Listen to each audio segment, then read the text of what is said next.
Have you ever opened a social media platform and suddenly felt like you're doing nothing with your life?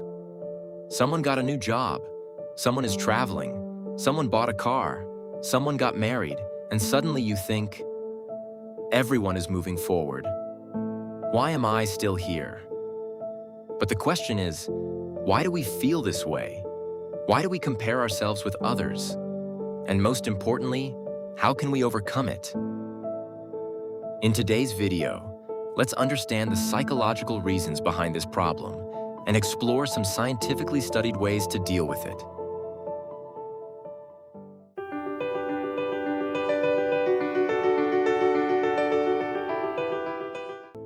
Let's understand this through an example.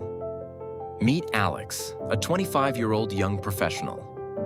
Alex had a job and was slowly building his career. He wasn't unhappy with his life. One morning, he opened a social media and saw that one of his college friends had been promoted. Another was traveling abroad. Another had announced their engagement. Alex was happy for them, but then he looked at his own life. Same job, same routine, same salary.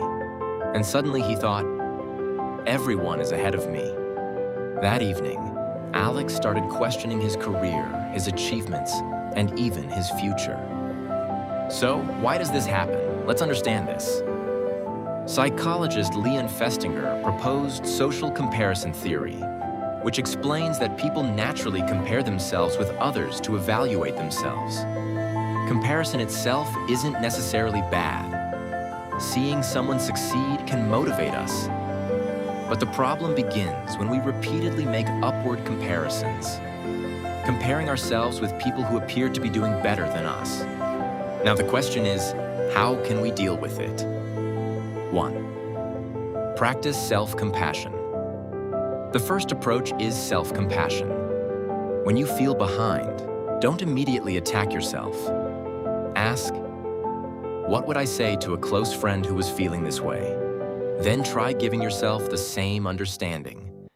Research has found that self-compassion-focused interventions can reduce self-criticism and show small to moderate improvements in life.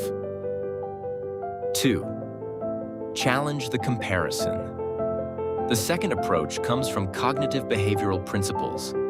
When your mind says, everyone is ahead of me, don't automatically accept it as a fact. Ask, do I actually know that? Am I seeing their complete life? What evidence am I ignoring about my own progress? This helps you separate a thought from a fact. You're not trying to think positively all the time. You're trying to think more realistically. 3. Turn comparison into learning. Finally, when you see someone succeeding, instead of thinking, they're better than me, ask, what can I learn from them? Maybe they developed a skill. Maybe they worked consistently. Maybe they took an opportunity. Now comparison becomes information rather than self-criticism. And maybe that's the question we should all ask, because life isn't a race where everyone starts at the same time. Some people succeed early, others take longer. Your timeline isn't wrong just because someone else's is faster. So the next time you feel behind, pause. Ask yourself, is this actually my goal? If it is, work toward it. If it isn't, let it go. Because someone else's progress doesn't make your progress meaningless.